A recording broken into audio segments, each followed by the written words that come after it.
Hello everyone, and welcome back to another Destiny 2 build video. And today I'm going to be on my Hunter going over an insanely broken build for PvE inside this game, heavily relying off of the Withering Blade melee ability. And I'll go over everything that complements this build and how I'm able to generate so much orbs, get all my abilities back, including my super, and just, well, destroy ads and bosses alike. So let's just go ahead and hop right into this video. So for the dodge, I use the Gambler's Dodge as it's going to refill your melee energy when you dodge near an opponent, and you're going to be getting your dodge back very quickly. Not only that, but you're going to be really want to make sure that you have your melee ability as often as you can. Next is going to be the triple jump. So I use triple jump because why would you use any other jump? Some people just got mad at me, but that's okay. I use triple jump. You can use whatever jump you want, it doesn't really matter. And obviously Withering Blade. And then for the grenade, I use the Cold Snap grenade. This is the one that like seeks out your targets and then freezes them. And I'll go into more why I use this grenade a little later when I actually go over the aspects, but this is a really good grenade for just freezing as much opponents as you can, which you're going to really want to just freeze as much as you can with the aspects as well as the fragments I've equipped that will really complement this grenade.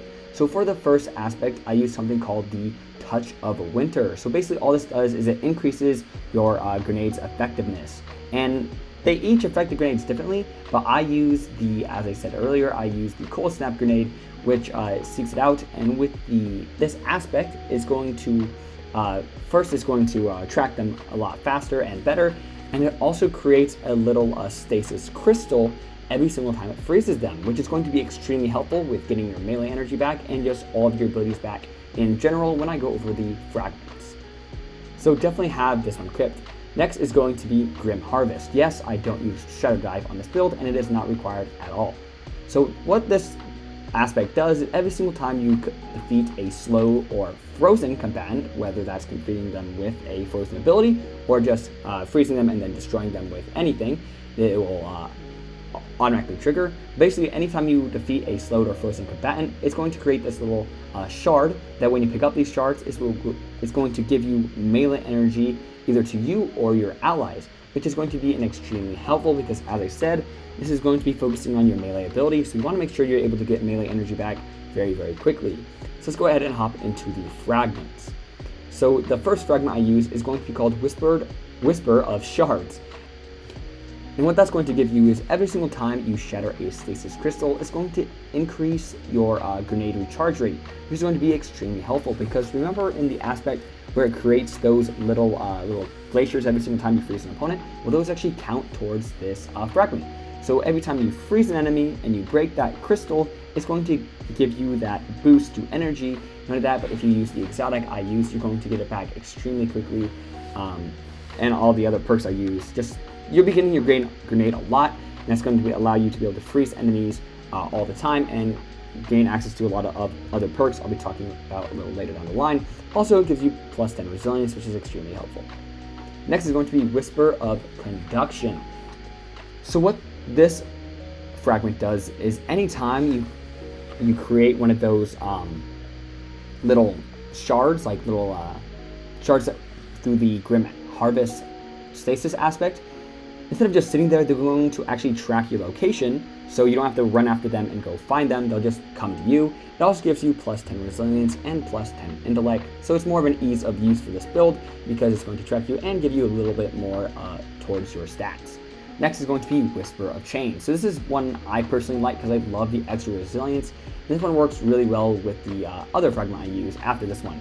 And this is going to be while you're near either a frozen combatant or a stasis crystal, whether that's your allies or yours, you're going to gain a bit of a damage reduction, which is going to be extremely helpful while fighting a lot of ads or a boss, because anytime there is frozen, you're going to gain that little bit damage reduction, which is extremely helpful. Also, it gives you plus 10 recovery, so just a win-win right there. Next is going to be Whisper of Rhyme. So anytime you collect a stasis shard, it's going to give you a bit of an overshield. And since you're going to be creating so much of these shards and they track your location, you're going to have full overshield like all the time. It's extremely helpful. Not only that, but every single time you do grab another one, it's going to refresh that timer because it only lasts for 10 seconds. But since you're going to be freezing enemies and killing enemies so quickly with your melee abilities and just other abilities in general, you're going to always be getting an overshield. Not only that, but it does stack with the damage resistance perk. So if there are frozen enemies near you and you kill them, you're going to have that resistance and have the overshield. Alright, so that's how all my hunter abilities work. Now let's go ahead and hop into the armor and the perks I use on the armor. So I'll just go right down the list, starting from the helmet down to the cape. And the first one I use is going to be my helmet. And don't really care much about the stats, as you can use whatever stats you want. And obviously, if you have more strength, it's going to be helpful, but feel free to use whatever stats you want. So the perks I really recommend are going to be hands-on and reactive pulse, which I'll go over now. So hands-on, every single time you get a melee kill, it's going to give you extra super energy. And if you have both the seasonal one on as well as just the normal one on, it's going to give you, they do stack, so they are going to give you even more super energy. Not only that, but the reason why you will have the normal one on instead of just two of the, seasonal ones on is because that is a arc effect, which goes into the little extra perk I have called Reactive Pulse. And what Reactive Pulse does is every single time you are charged with light and you take damage, it's going to create this little arc energy pulse, which actually does a pretty significant amount of damage to your opponent. And what this is going to do is it's going to weaken them as well as stun them for quite a period of time. Not only that, but when you finish an opponent, you're going to get an extremely powerful overshield, which can take a lot of damage. Put that in retrospect, when I finish an enemy, I've never gotten my overshield even past half health because how much overshield you actually have during a finisher. So this is extremely helpful, especially if you're going to fight something like higher level content. But also just the little extra damage when you become charged with light is extremely helpful, and you're going to be becoming charged with light a lot when I talk about the later ones in the build. And just in case you didn't get it fully clarified, the reason why you want to also have the hands-on just for the normal one is because it's an arc mod, and you need an arc mod to activate Reactive Pulse. Alright, next is my arms. So for the arms, this is where the build really kicks in, and this is going to be the use of momentum transfer, and most importantly, I'm not going to be able to say this word, but thermoclastic blooming. And what these two do is momentum transfer. When you deal damage with your grenade, it reduces your melee cooldown, so it's just going to give you more melee energy, of course. And since you're going to be throwing your grenade a lot, you're going to be getting your melee back extremely quickly. And what thermoclastic blooming does is every single time you defeat an enemy with your solar or stasis melee ability, it's going to create an orb of power. And as I stated earlier, you're going to be getting your melee attack back extremely quickly with all the extra abilities you have. And I haven't even talked about all of them yet, but you're going to be getting that back all the time. And every single time you get a kill with it, you're going to be dropping orbs of power, which factor into even more parts of the build, which I'll have later, which I'll go over a massive summary of how all the perks work after I'm done talking about everything. Next is going to be my chest plate, which I simply just use sword reserves and high energy fire, which all high energy fire does is every single time you are charged with light, it's going to give you a pretty significant damage buff, which is going to be pretty helpful. Next is going to be frost-eez. So frost-eez is an extremely good hunter exotic, as every single time you sprint, it's going to give your all your abilities a faster recharge rate, and it does stack with the other recharge reductions that I've talked about previously on this build. So you're going to be getting back all your abilities extremely quickly every single time you run, which in Destiny 2 you run a lot in this game. And the other secondary perk this exotic gives is every single time you dodge, you're going to get a bit of a speed increase, which is of course helpful, especially with hunters. And then for the other perks I use Invigoration in Powerful Friends. Powerful Friends, I'm pretty sure you all know what this does, but I'll go over it anyways. So when you become charged with light, all the allies near you are also going to become charged with light. So, little help to your team. Not only that, but it's going to give you plus 20 mobility, which is, let's be real, the reason why most people use it. And then invigoration is every single time I pick up an orb of power, it's going to reduce my melee recharge rate. And since we have the thermoclastic blooming, we're going to be generating a lot of orbs, and we're going to be able to pick up those orbs. So we're going to be able to get our melee back extremely fast if we get more melee kills. Kind of broken, but still. Next is going to be my cloak, which is going to give us bomber and sustained charge. What bomber does is every single time I dodge, it's going to reduce my grenade cooldown. So that's pretty helpful because you're going to be dodging a lot, and obviously it gives about, because you're going to be dodging a lot, and it gives you about 10% of your grenade energy back. So it's just a pretty helpful perk to have.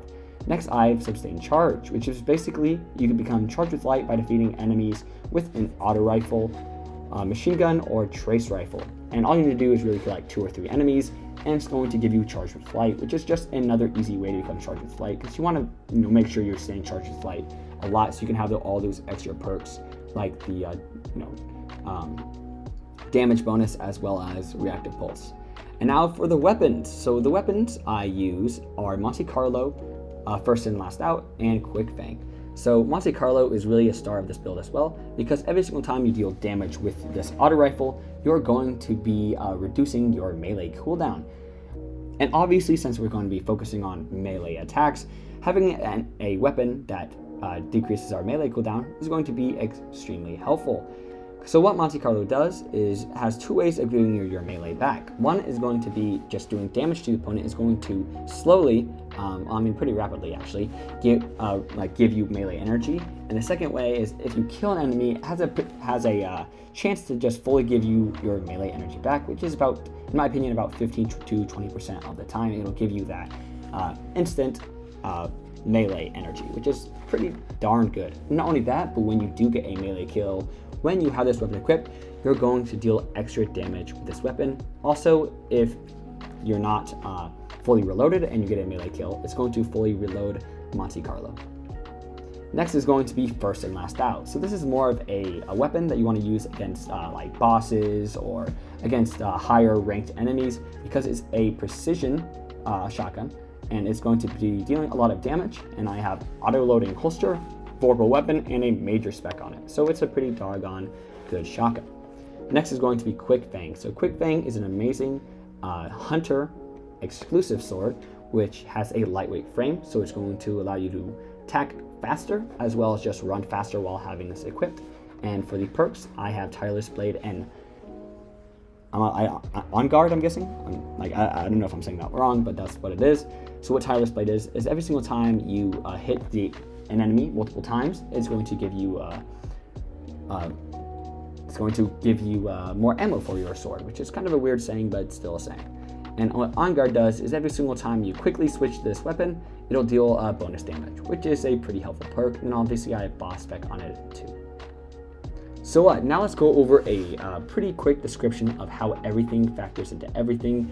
Buckle your seatbelts, because this is going to be quite a wild ride. And if I do confuse you, which I probably will, because I confuse myself sometimes when I go over this description, feel free to just ask down below. I love responding to your guys' questions. So let's begin. So this build heavily focuses on your stasis melee ability called Withering Blade. And because this is so complex, we're gonna break this down into sections. So first, every single time you get a kill with your stasis melee ability, it's going to drop an orb of power for every single kill, give you extra damage bonus to your auto rifle, reload your auto rifle, create stasis shards, and give you extra super energy. Second, you can regain your melee ability every single time you dodge near an opponent, pick up a stasis shard, which will track you and give you an overshield, do damage with your grenade, kill or damage enemies with your auto rifle, picking up an orb of power, which you can create by killing enemies with your melee ability, and also just sprinting with frost-eez equipped. Third, every single time you pick up an orb of power, which I stated earlier, you can do that by killing an enemy with your melee ability. You're going to be getting melee energy back, gaining an overall damage boost, aka becoming charged with light, which also allows you to have an arc damage explosion occur every single time you take damage, which will damage and disorient enemies nearby. It also gives you super energy and gives other guardians charged with light. and other small tidbits of this build. You can become charged with light by killing enemies with your auto rifle, which will also give you melee energy. Also, when you freeze an enemy, you will gain damage resistance and an overshield. Also, when you dodge, you will run faster, plus all those other perks I stated previously, such as gaining melee and grenade energy. Well, that's my build. Any questions? If you do, feel free to comment those down below. Also, comment any better builds that you've made down below, and I promise I won't steal them from you. Anyways, thanks for watching. If you want to subscribe, that's cool. If not, thanks for watching anyways. And well, till next time, I'm XP, and thanks for watching. Peace.